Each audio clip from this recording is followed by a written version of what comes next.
सिद्धाननत्वा अर्धादिच चतुर्धाराधनाफलं क्रमेणां ध्रुवं वश्ये स्वस्वरूपोपलब्धये।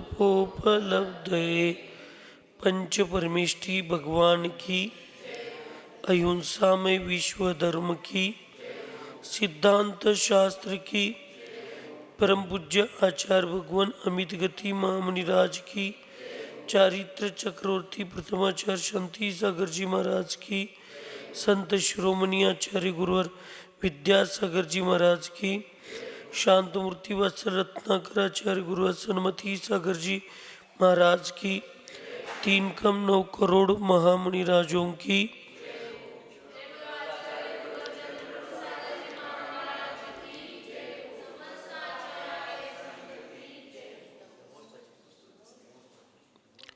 आचार्य भगवंत अमित गती महामुनिराज मरणखंडिका या महान ग्रंथामध्ये पूर्वचर्चेमध्ये ज्याप्रमाणे समृद्धशाली व्यक्तीसुद्धा चोरांच्या संपर्कात आल्यामुळं त्याच्या धनाचं हरण नियमानं होत असतं, तसं असंयमी पुरुषांच्या संपर्कामुळे संयमी जनांचं चारित्र्य सुद्धा लुप्त होतं. अशा पद्धतीची चर्चा पूर्व प्रकरणामध्ये झालेली होती. इथं दोन्ही संगतीचा प्रभाव सांगत आहेत आचार्य.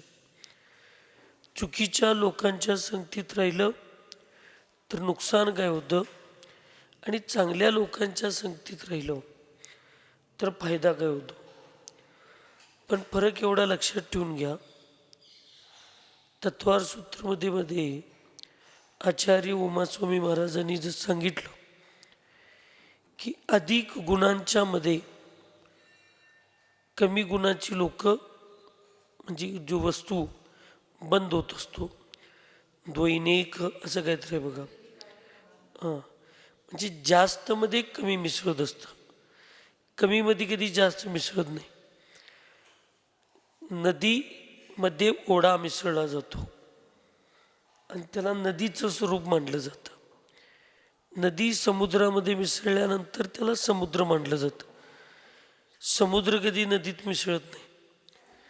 म्हणून मी कायम एक वाक्य सांगत असतो, कधी पण दोस्ती करत असताना, संगती करत असताना अथर्व आपल्यापेक्षा जे गुणांनी जास्त आहेत अशा लोकांची संगती करायची असते. आपल्यापेक्षा चांगली गुण ज्यांच्यात जास्त आहेत त्यांची संगती केली तर आपण त्यांच्यासारखं बनतो. आपल्यापेक्षा वाईट गुण ज्यांच्याकडे जास्त आहेत त्यांच्याशी आपण संगती केली की आपण वाईट बनत असतो. त्यामुळं संगती करत असताना केव्हाही चांगल्या लोकांशी संगती करा. आपल्यापेक्षा जास्त चांगले कोण आहेत त्यांच्याशी संगती करावी. आपल्यापेक्षा वाईट गुणांची संगती जास्त असणाऱ्यांची संगती केलो तर आपण त्याच्यामध्ये मिसळलो जातो.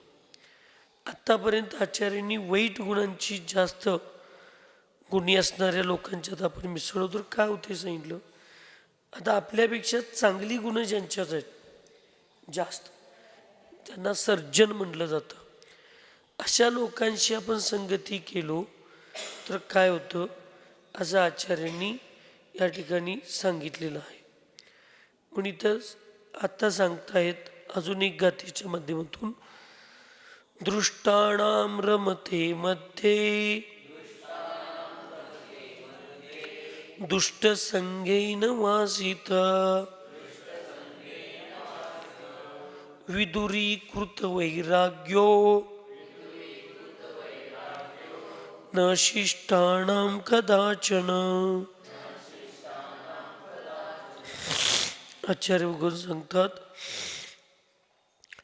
जिसने अपना वैराग्य भाव छोड़ दिया है ऐसा व्यक्ति दुष्टों की संगति से वासित हुआ, दुष्टों की गोष्ठी में ही रमता है। दुष्टों की संगति में फंसा हुआ व्यक्ति शिष्टों की गोष्ठी में कभी नहीं रमता। ज्यांनी आपला वैराग्य भाव सोडलेला आहे अशा व्यक्ती जो आहे, जीव आहे, साधू आहेत, ती दुष्टांच्या संगतीमध्ये राहिल्यामुळं दुष्टांच्या गोष्टीमध्येच रमतात. म्हणजे तसंच रमावं, तसंच बसावं असं वाटतंय, तसंच वागावं असं वाटतंय. आणि त्या गोष्टीमध्ये रमल्यामुळं शिष्ट शिष्ट म्हणजे चांगल्या गोष्टी, योग्य गोष्टी, चांगल्या गोष्टी करण्यामध्ये त्याला कधी इच्छाच होत नाही. इच्छा झाली तर त्याच्यामध्ये तो कधी रमत नाही. रमत नाही म्हणजे त्याच्यामध्ये सहभागी होत नाही. म्हणून या ठिकाणी दुष्टांची संगती आपल्याला काय केली पाहिजे, सोडली पाहिजे. आता सज्जनांच्या संगतीच्या गुणांचा प्रभाव काय असतो तर आचार्य सांगतात, दुष्टोपि मुंचते दोषम स्वकीयं शिष्ट संगता किम मे रुमाश्रित काको न दत्ते कनकच्चवीम. आचार्य भगवान सांगतात, सज्जनों की संगति से दुष्ट पुरुष भी अपने दोष छोड़ देता है. क्या सुमेरु पर्वत का आश्रय लेने वाला काक स्वर्ण की कांति को प्राप्त नहीं करता? अवश्य में वो करता है. सज्जनांच्या संगतीत राहिल्यानंतर दुष्ट पुरुष सुद्धा दोषांना सोडतात. सुमेरू पर्वताच्या संगतीत गेलेला, त्या स्वर्ण कलशापाशी गेलेला जो काक म्हणजे कावळा आहे, तो त्या सुवर्णाच्या सोन्याच्या कांतीला, तेजाला प्राप्त करतो, काय करत नाही, करतो. तसं दुर्जन लोक सज्जनांच्या संगतीत गेल्यानंतर आपल्या दुर्जनतेचा त्याग करण्याचा प्रयत्न करून ते सुद्धा सज्जन बनण्याचा प्रयत्न करतात. महत्त्व आपापच त्यांचं वाढत असतं. लक्षात ठेवा, एखादा चुकीचा व्यक्ती, आता लक्षात ठेवा, कोण कोणाकडं बसतंय याच्याविषयी मत नाही, कोण कोणाकडं जातंय त्याच्यावर महत्त्व आहे. कट्ट्यावर बसणारी लोक मंदिरात या लागली, कट्ट्यावर बसणारी लोक मंदिरात या लागली तर कट्ट्यावर बसणाऱ्यांचं महत्त्व बस्तीत आल्यानंतर वाढणार आहे काय कमी होणार आहे? आणि बस्तीत येणारी माणसं कट्ट्यावर जाऊन बसा लागली तर मंदिरात येणाऱ्यांचं महत्त्व काय होणार आहे? बंडूभैया कमी होणार. आता दोन्ही तेच आहेत की, ती एकमेकापाशीच बसा लागलीत. पण आगम काय म्हणतोय, शास्त्र किंवा व्यवहार काय म्हणतोय, ज्याला गरज आहे तो तिथं जात असतो. सज्जन माणूस कट्ट्यावर जाणं म्हणजे त्याच्यावर दुर्जनांचा प्रभाव व्हायला लागलाय, आणि दुर्जन माणूस मंदिरात येणं म्हणजे त्याच्यावर धर्माचा प्रभाव व्हायला लागला. त्यामुळं नुसता सोबत राहिलं म्हणून आपण लगी काय म्हणतोय, आता एखादा दुःखीचा माणूस बस्तीत आला आणि ती दोघे एकाच ठिकाणी बसलीत, सज्जन आणि दुर्जन, आणि दुर्जन माणसाजवळ सज्जन गेला, ती पण एकाजवळ बसलीत. बसताना एकाजवळ बसलेत काय लांब लांब बसलेत? दोघं पण एकाजवळ बसलेत. मग ह्यो शाना होणार आणि तो बाद होणार असं कसं? तो ऊन इथं आलाय म्हणून तू शाना होणार आहे, आणि हा ऊन तिथं गेलाय म्हणून तो चुकीचं होणार आहे. म्हणून जवळ बसण्यामध्ये सुद्धा कोण कुणाजवळ गेलंय त्याच्यावर तिची व्याख्या ठरत असते. त्याच्यावर काय ठरत असते? व्याख्या ठरत असते. म्हणून अथर्व आम्ही कायम सांगत असतो की चांगल्या लोकांच्या जवळ आपण गेलं पाहिजे, चांगल्या लोकांच्या जवळ आपण बसलं पाहिजे. आणि नुसता बसून चालणार नाही, अर्यंत आपण काहीतरी शिकण्याची इच्छा आणि पुरुषार्थ केला पाहिजे. नसेल तर काय, गोचडी पण म्हैशीच्या कासेमध्ये 24 तास असते म्हणून गोचडी सुधारली नाही. गोचडी रक्तच प्यायला शिकली. त्याच कासेमध्ये दूध असतं, वासरू 5 मिनिटं जातं, जोर जोरानं हिसकदून पितं, पण ते दूध पितं. आणि गोचडी काही हिसकं देत नाही, काही नाही, शांत सायलेंट किलर म्हणतात गोचडीला. गोचडीला काय म्हणतात? Silent killer. शांत बसून, जवळ बसून, शांत बसून त्याचं रक्त पित असतं. आपल्याला शिकायचं आहे, आपण साधूंच्या जवळ राहून गोचडीसारखं व्हायचं आहे काय वासरूसारखं व्हायचं आहे?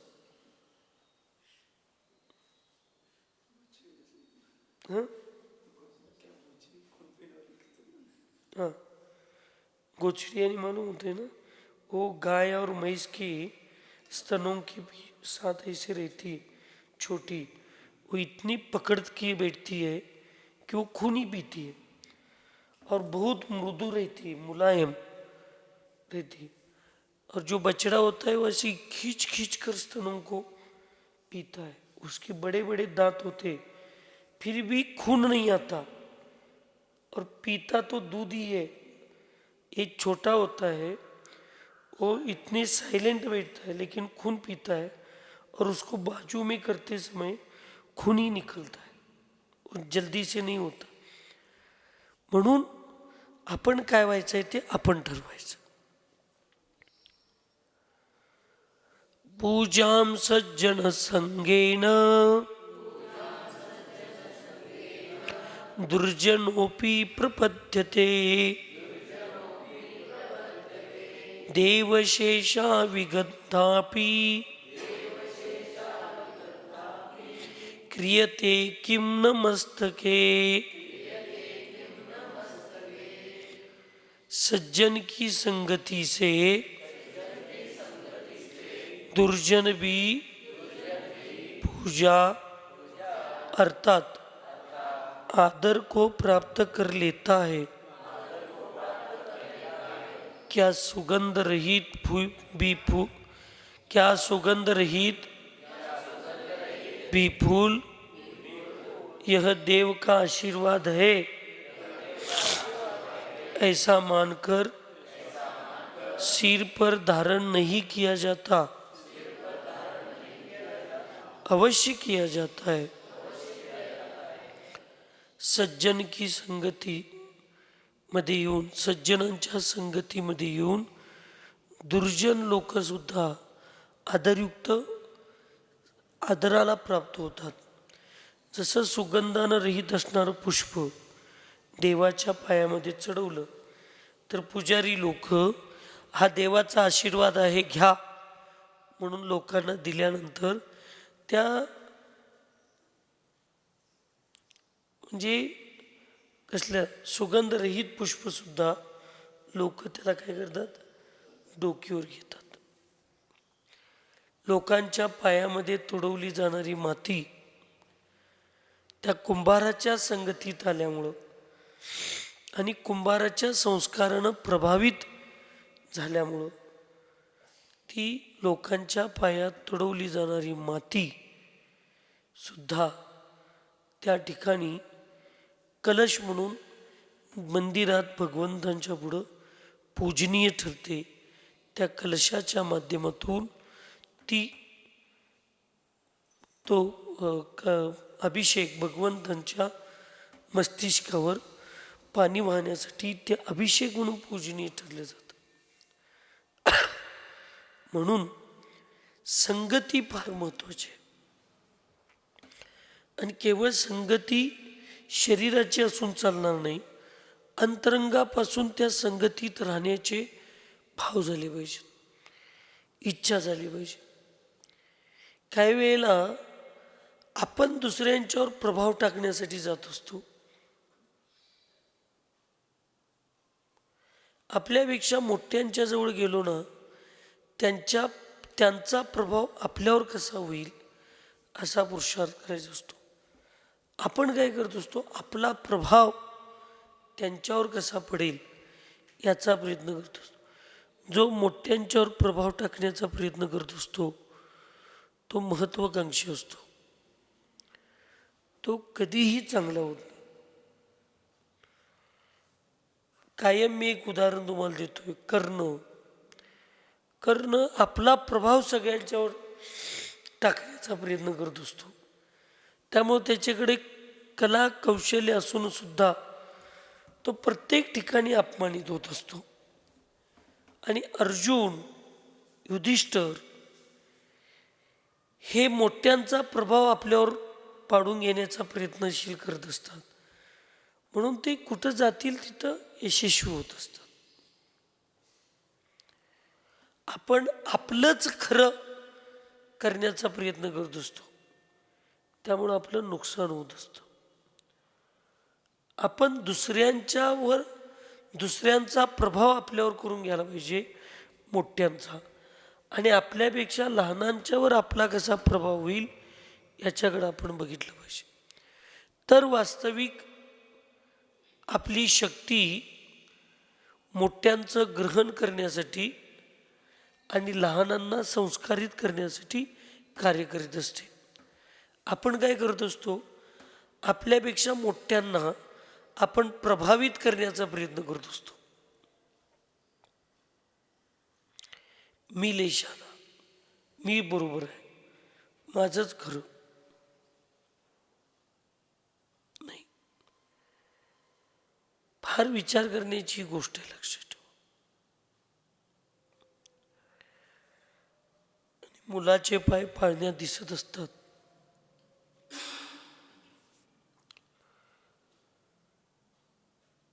नरेंद्र मोदी नवं, विवेकानंदांचं नाव नरेंद्र होतं लहानपणी. आणि ते शिकत असताना ते आपल्या गुरुमातेपाशी जातात आणि ते कुठंतरी बाहेर चांगल्या कार्यासाठी जात असतात. आशीर्वाद मागायला जातात. आता ती गुरुमाता स्वयंपाक करत बसलेली असते. फार महत्त्वाची गोष्ट सांगतोय. चंद्रकीर्ती सागर महाराज, वात्सल्य सागर महाराज आणि सरळ सागर महाराज, फार महत्त्वाची गोष्ट आहे.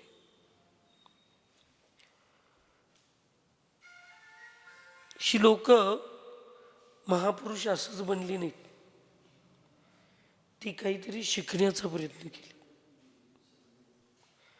आपण काय झालो, साधू झाल्यानंतर आपण स्वतः बाबतीत इतकी महत्त्वाकांक्षा वाढवून घेतलो, आम्ही कधी दुसऱ्यांचा विचारच करत नाही. आणि त्यामुळं आपल्या विचारांच्या मध्ये अहमभाव कुठं तर आल्यामुळं आपण सर्वसामान्य लोकांचा विचार करत नाही. कारण कायम मोठ्या लोकांच्या तरुण सवय झालेली असते आणि मग लहानांच्या बद्दल आपल्या मनामध्ये आदर प्रेमभाव राहत नाही.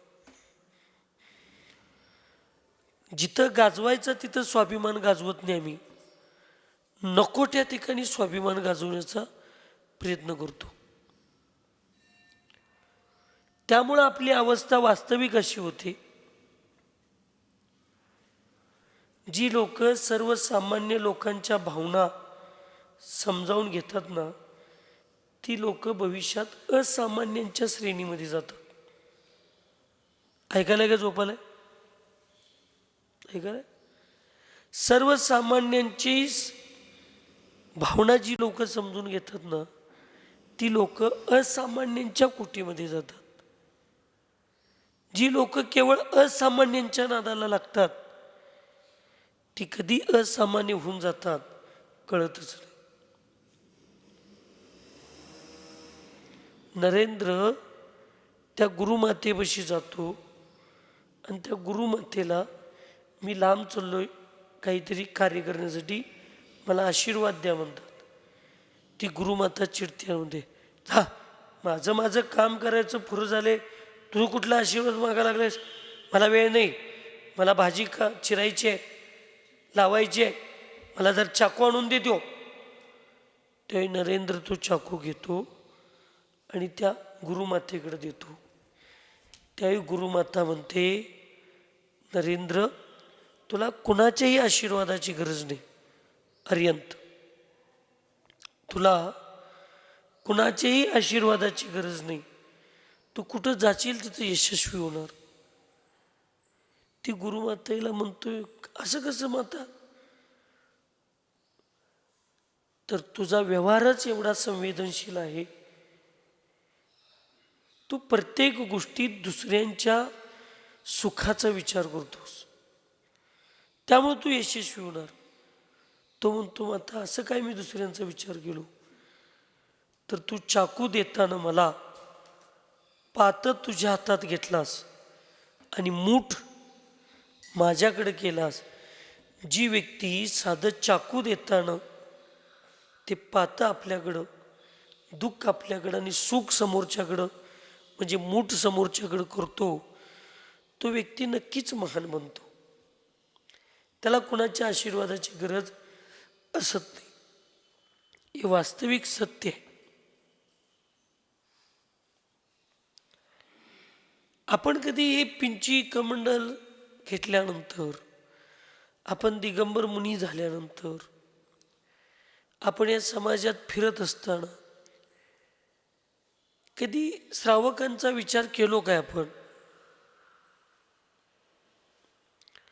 श्रावकांच्या बाबतीत कधी आपण सहानुभूतीच्या भूमिकेत जगलो का? नको तिथं सहानुभूती दाखवतो आपण. जी लोक अयोग्य आहेत त्या लोकांच्या बाबतीत आपल्या मनात सहानुभूती असते, आणि जी लोक योग्य आहेत त्यांच्या बाबतीत आपण सहानुभूती दाखवत नाही. तिथं आपला स्वाभिमान जागा होतो. आणि मग सर्वसामान्य लोक, ही शेतकरी लोक, सर्वसामान्य कुटुंबातली लोक एवढं प्रामाणिकपणे चौका लावतात, त्यावेळी आपला स्वाभिमान जागा होतो.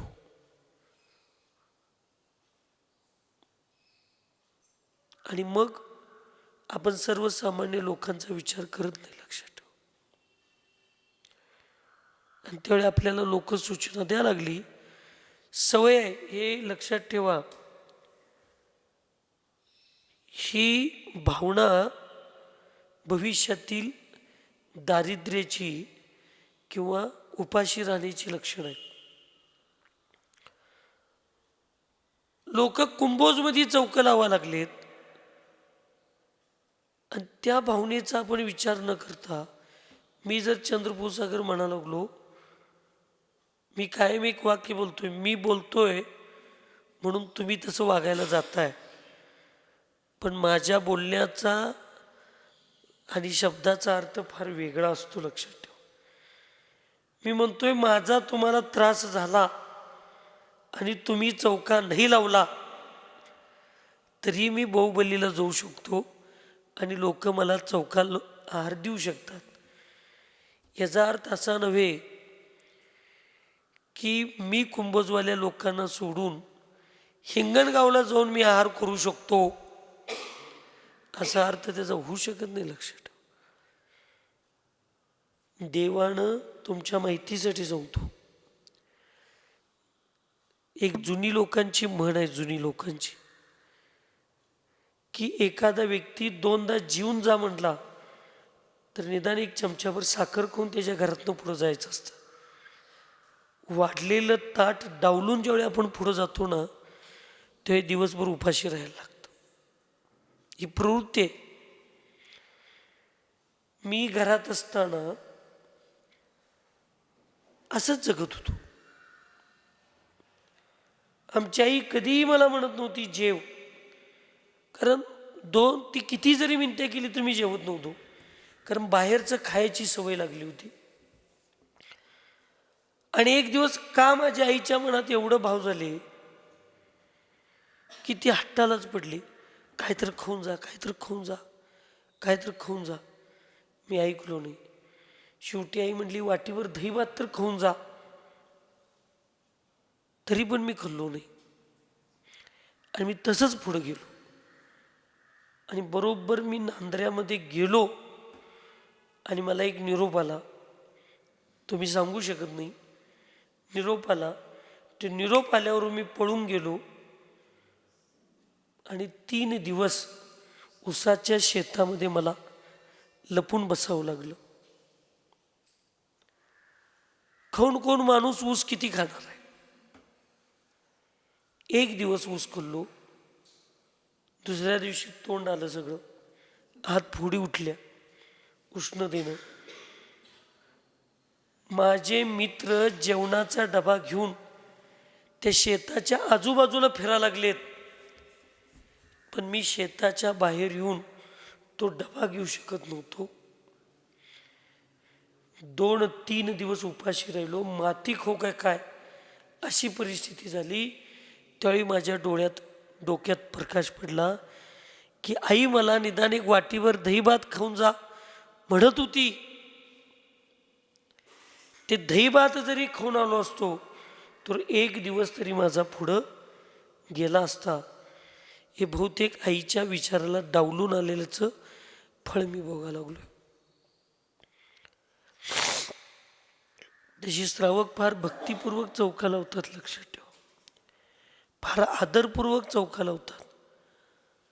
आणि त्या श्रावकांच्या आदराला, श्रद्धेला, भावनेला कुठंतरी अश्रद्धाचं रूप येऊ नये म्हणून आपले साधर्मी लोक, आपली श्रावक लोक आपल्याला निवेदन करत असतात, आदेश देत नसतात. निवेदन करत असतात, सूचना करत असतात. आणि आपल्या त्या निवेदनाला, आपण त्या सूचनेला अहम भावनेत जाऊन आम्हाला तुम्ही आदेश देताय, अशा पद्धतीच्या भूमिका जर स्वीकारून आम्ही जर दुसऱ्यांचं कष्ट, दुसऱ्यांचं दुःख, दुसऱ्यांच्या भावना आणि दुसऱ्यांची श्रद्धा आणि दुसऱ्यांची आस्था जर आम्हाला समजत नसेल, याचं कारण काय? याचं कारण अहंकाराच्या संगतीत आम्ही राहिलोय ना, तर आम्हाला अजून चांगल्या ठिकाणी आल्यानंतर सुद्धा आमचा अहंकार सोडायचे भाव होत नाहीत. आणि या वेदना कुणालाच असतात. या वेदनेची जाणीव कुणाला होते?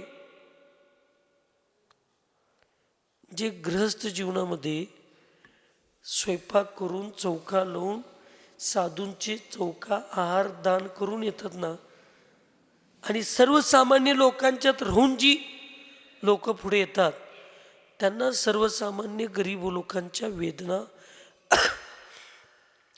भावना आणि कष्टाची जाणीव होते. सहजासहजी जे होऊन जातंय ना, त्यांना कष्टाची जाणीव नसते, लक्षात ठेवा, कधीच नसते.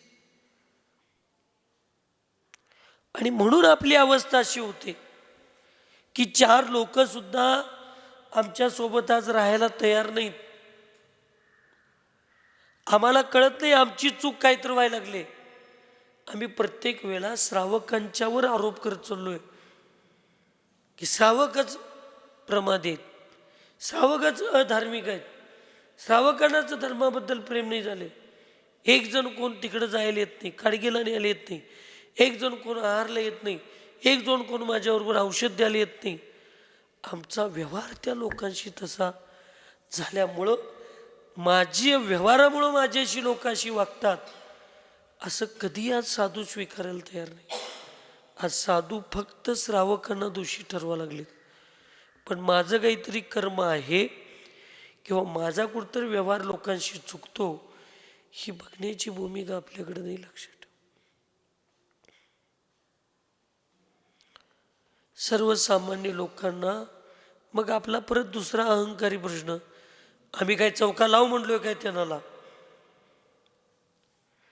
तुम्ही चौका लाव म्हणला नाही तरी सुद्धा ती चौका लावा लागलेत. हिथंच त्या लोकांचा धर्म जागा होतो. लक्षात ठेव. हिथंच त्या धर्माची प्रचिती होते. अहो लाव म्हणल्यावर तर भीक देणारी लोक असतात. बिन सांगता लावा लागले तिथंच त्यांच्या धर्माची प्रचिती आहे. लाव म्हणल्यावर कोण पण लावेल. म्हणून आपल्यासारख्या साधूंनी पहिला सर्वसामान्य लोकांना संधी दिली पाहिजे. पहिला गरीब लोकांना संधी दिली पाहिजे. पहिला नवीन लोकांना संधी दिली पाहिजे. आपली माणसं तोंड बघून जाऊन चालत नाही. आणि ही भूमिका आज समाजात झाल्यामुळं समाजात साधूंच्या बद्दल लोकांची आस्था कमी व्हायला. 5-7 वर्षापूर्वी 7-8 वर्ष असतील, आम्ही श्रवणबेळगोळमध्ये चातुर्मास करत होतो. आणि आपल्या भागात एका शहरामध्ये एक चांगला मोठा चातुर्मास चालू आहे अशी प्रचिती होती. चांगला चातुर्मास चालला होता. आणि त्या गावामध्ये 9-9, 10-10 दिवस चौका लागत होते. साधू 3 काय 4च होते. त्यावेळेला एक महिला, सर्वसामान्य कुटुंबातल्या महिला 11 दिवस चौका लावली. तिच्या घरात फक्त 2च महाराजांचा आहार झाला. बाकीच्या 3 महाराजांचा आहारच होईना. आणि ते महाराज नवीन नवीन चौके लागतील तिथं जाऊ लागले. पण ते 11 दिवस चौका लावले त्यांच्यात गेले.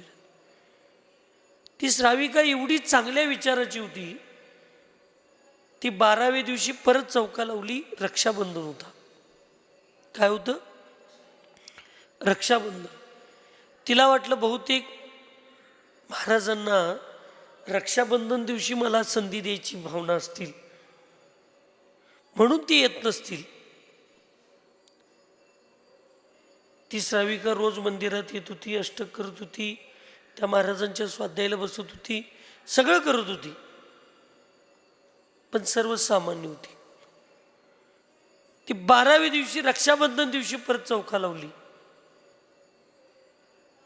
त्या दिवशी महाराज,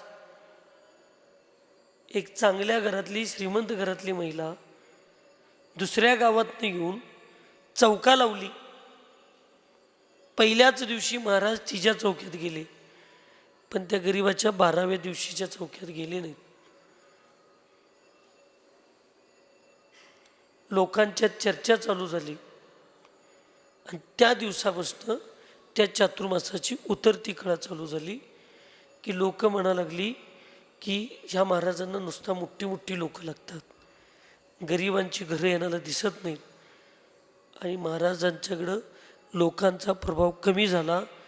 ज्या चातुर्मासाला मंडप कमी पडत होता त्या चातुर्मासात शेवटचे 1.5-2 महिना 1.5 महिना मंदिरात सुद्धा लोक जागा शिल्लक राहायला लागली. दशलक्षांच्या अगोदरच. म्हणून सर्वसामान्यांचा विचार करून आम्ही जगलं पाहिजे. आपल्याला लोकांच्या भावना, समाजाच्या भावना कळल्या पाहिजेत. इथं सांगतात जो भावनेला प्राधान्य, सर्वसामान्य लोकांच्या भावनेला, श्रद्धेला अहो, आम्ही लोक म्हणतोय की शबरीची इच्छा होती की राम माझ्या घरात यावं, म्हणून बहुतेक कैकेयीच्या मनात स्वार्थ निर्माण झाला आणि रामाला संन्यास काय वनवास झाला. जर कैकेयीच्या मनात जर स्वार्थ निर्माण झाला नसता तर राम राजा झाला असता आणि त्या शबरीच्या घरात कधी तो गेला नसता. शबरीच्या भावनेपोटी रामाला वनवास झाला असेल म्हणून तर राम तिथे गेला. चंदनबालाच्या हातात सगळं पेड्या आणि सगळं केस कट केलेली अशी विद्रूप अवस्था होती. तिथं भगवान महावीर मुनी अवस्थेत जाऊ शकतात, तर आम्ही मग सर्वसामान्य साधू सर्वसामान्यांच्या भावना आम्ही का जाणू शकत नाही? अशी नवीन लोक चुकत असतील तर त्यांना एकांतात घेऊन समजावून सांगून त्यांच्या सुखात सुधरून त्यांना धर्मात आणण्यासाठी आम्ही गेलो पाहिजे. आम्ही त्यांना निग्लेक्ट करून चालणार नाही. पण आमच्यात एवढा न्यूनगंड झालेला असतो ना, आम्हाला वाटतच नाही आम्ही आमच्या मोठ्यांच्या जवळ आहे आणि मोठ्यांचा काहीतरी आदर्श घेतला पाहिजे. या प्रत्येक गोष्टीत आहे. चंद्रकीर्ती सागर महाराजजी, ज्या साधूला आपल्या गुरूंच्या पावलाबरोबर पाऊल टाकावंच वाटते ना, त्या साधूची महत्वाकांक्षा जागृत झालेली असते.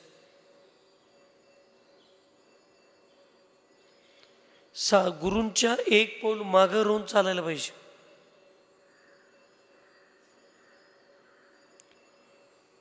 गुरूंच्या समोर आई वडिलांच्या समोर आल्यावर खाली दृष्टी करून बसलं पाहिजे. कधीही आपल्यापेक्षा मोठ्यांची आणि गुरूंशी डोळ्यात डोळं घालून बोलण्याचे भाव होता कामा नये. खाली नजर घालून बोललं पाहिजे. आपल्यापेक्षा सिनियर साधूंच्या मागं 2 पावलं चालली पाहिजेत. आपल्यापेक्षा सिनियर साधूंच्या बरोबरीनं कधी चाललं नसलं पाहिजे. पावलाला पाऊल कधी मिसळलं नसलं पाहिजे. ही व्यवहार कौशल्य असते, एक विनय गुण आहे. आम्ही आमच्या मोठ्या महाराजांच्या गुरूंच्या बरोबर ज्या दिवशी साईडला उभारून पावलाला पाऊल टाकायचे भाव होतील ना, त्या दिवशी समाजामध्ये आपल्याबद्दलचा अविनयाची भूमिका चालू होईल. ज्यावेळी साधू शिकवत असतात, आपल्यापेक्षा मोठे शिकवत असतात, आपल्यापेक्षा मोठे बोलत असतात, त्यावेळी कधीही मधी बोललं नसलं पाहिजे. बोलायचे भाव असतील,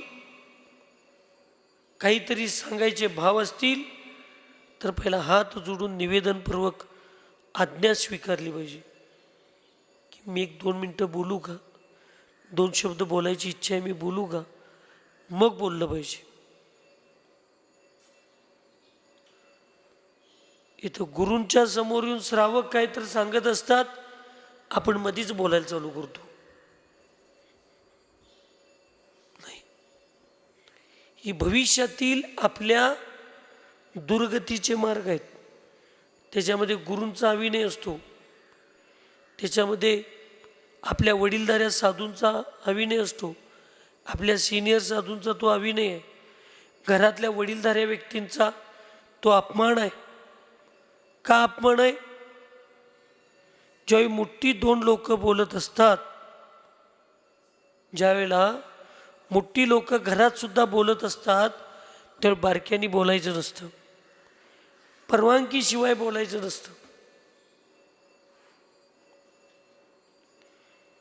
ही सज्जनांची लक्षणं आहेत. आणि प्रत्येक ठिकाणी आपण आपलं मोठ्यांच्या पुढं आपलं अस्तित्व निर्माण करण्याची जिथं भावना होते, त्यावेळेला आपण दुर्जनतेकडं दुर्गतीकडं आपला प्रभाव चालू आहे हे लक्षात ठेवलं पाहिजे. म्हणून आपण मोठ्यांच्यात मिसळायचं असतं, मोठ्यांनी आमच्यात मिसळावं अशी अपेक्षा कधी करायची नसते. हे संगती म्हणून आपल्यापेक्षा धनाने संपत्तीने कमी जी लोक असतात, गरीब लोक असतात, त्यांच्याकडे जर बघून आपण जगा लागलो तर आपल्याला आपण आहे तिथं समाधानी मानू शकतो. आणि आपल्यापेक्षा गुणांनी मोठी लोक जी असतात त्यांच्याकडे आपण बघून मलाही असं व्हायचं आहे भाव करतो, तर आपण अजून गुणवान होण्याचा प्रयत्न करत असतो. आपलं झालंय काय, संपत्तीनं आपल्यापेक्षा मोठी आहे, श्रीमंत आहेत, त्यांच्याकडे आपण बघतोय आणि म्हणतोय मला तसं व्हायचं आहे. आणि आपल्यापेक्षा गुणांनी जी लहान आहेत त्यांच्याकडे आपण बघून त्यांच्यापेक्षा मी चांगला आहे की. गुणानं लहान असणाऱ्या लोकांच्याकडे बघून ज्यावेळी जगतो त्यावेळी गुणांच्यात वृद्धी कधीच होत नाही. आणि संपत्तीनं आपल्यापेक्षा मोठ्यांच्याकडे बघून ज्यावेळी आपण बघतो त्यावेळी समाधानी आनंदी आपण कधीच राहू शकत नाही, कारण आपल्याला संपत्ती वाढवायचं आहे. म्हणून आहे त्याच्यामध्ये आपण समाधानी राहत नाही. म्हणून आपण सगळ्यांनी विचारपूर्वक जगलं पाहिजे की नेमकं आपल्याला जीवन जगण्यामध्ये कसं राहण्यामध्ये आपल्याला आनंद असला पाहिजे. आणि मग आपण आपल्या गुणांच्या बाबतीत मोठ्यांच्या बरोबरी करण्याचा प्रयत्न केला पाहिजे, बाकीच्या गोष्टीत नाही लक्षात ठेवा. आणि म्हणून सज्जनांच्या संगतीत आपण गेलं पाहिजे. सज्जन आपल्या संगतीत येण्याची वाट आपण बघायची नसते. आपण सज्जन कुठं असतात तिथं जाऊन सज्जन होण्याचा प्रयत्न केला पाहिजे. आमचं कर्तव्य आहे, आम्ही फक्त समजावून सांगू शकतो, आम्ही दुसऱ्यांना बदलू शकत नाही. त्यामुळे आपल्या आपल्या भावना आपण समजावून घेतल्या पाहिजेत. सुखी रहे सब जीव जगत में, कोई कभी न घबरावे, वैर पाप अभिमान छोड़ जग, नित्य नये मंगल गावे. ओम नमः. सबको क्षमा, सबसे क्षमा.